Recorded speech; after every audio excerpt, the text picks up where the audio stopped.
नमस्कार साथियों, आप देख रहे हैं पुलिस डायरी। तो आज हम बात करने वाले हैं प्रेमानंद जी महाराज की, जिनको रास्ते में एक चुड़ैल मिलती है और वो किस तरह से अपना पीछा छुड़ाते हैं। चलिए जानते हैं। कृष्ण भक्ति में ओतप्रोत और संपूर्ण जीवन सन्यासी की तरह जीने वाले संत प्रेमानंद जी इन दिनों लोगों की आस्था के केंद्र बने हुए हैं। प्रेमानंद जी को भूत प्रेत भी परेशान करते रहे हैं। उन्होंने कैसे अपना पीछा छुड़ाया था, एक बार चलिए जानते हैं। वृंदावन मथुरा मार्ग पर संत प्रेमानंद जी महाराज का आश्रम है, जहाँ नियमित इस संत के दर्शन लाभ लेने वालों की भीड़ उमड़ी रहती है। उनके भक्तों में आरएसएस प्रमुख मोहन भागवत से लेकर फिल्म स्टार और क्रिकेटर तक हैं, जो प्रेमानंद जी से मिलने आते हैं। बताया जाता है कि संत प्रेमानंद जी की दोनों किडनियां खराब हैं दोस्तों। वह सप्ताह में 1 से 2 बार डायलिसिस कराते हैं। गत 25 सालों से प्रेमानंद जी अपनी खराब किडनी के बाद भी पूरी तरह सक्रिय और स्वस्थ रहते हुए भागवत भजन में लगे रहते हैं। मिलने आने वालों को वह राधा नाम जप करने और शुद्ध सात्विक ईमानदार जीवन अपनाने का सुझाव देते हैं। प्रेमानंद जी महाराज बताते हैं कि वह सन्यासी जीवन में परिव्राजक रहे हैं और भिक्षा मांगकर जीवन चलाते रहे हैं।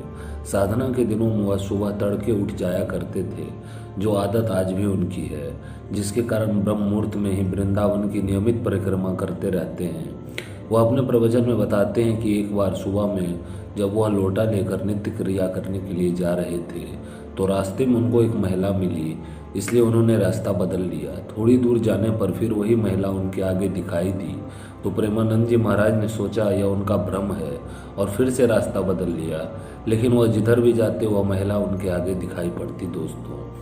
इसके बाद प्रेमानंद जी महाराज ने समझ लिया कि यह कोई प्रेत आत्मा है, जिसके बाद उन्होंने जोर से भागवत नाम लिया, हे कृष्ण गोविंद हरे मुरारे, हे नाथ नारायण वासुदेवाय का जाप शुरू कर दिया।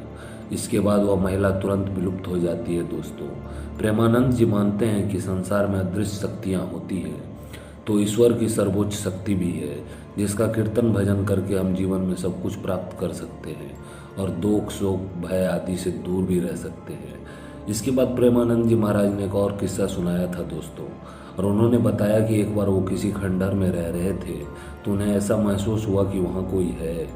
थोड़ी देर बाद उन्हें लगा जैसे कोई उन्हें दबाने की कोशिश कर रहा है। इसके बाद उन्होंने भगवान के नाम का उच्चारण किया और फिर वह थोड़ी देर बाद अपने आश्रम की ओर लौट गए। महाराज जी ने कहा कि इस दौरान उन्हें कभी कोई भय नहीं लगा, क्योंकि उन्होंने भगवान का स्मरण किया, जिसके बाद सब कुछ सही और शांत हो गया दोस्तों। महाराज जी ने अपने भक्तों से कहा कि जब भी आपको ऐसा कुछ भी लगे तो आप बस भगवान का स्मरण करिए। अगर आप भगवान का नाम लेते हैं तो कोई भी आपका कुछ नहीं बिगाड़ सकता दोस्तों। तो क्या आपको भी कभी कोई भूत से पाला पड़ा है दोस्तों? यदि पड़ा है तो नीचे कमेंट बॉक्स में अवश्य बताइए अपनी स्टोरी। धन्यवाद।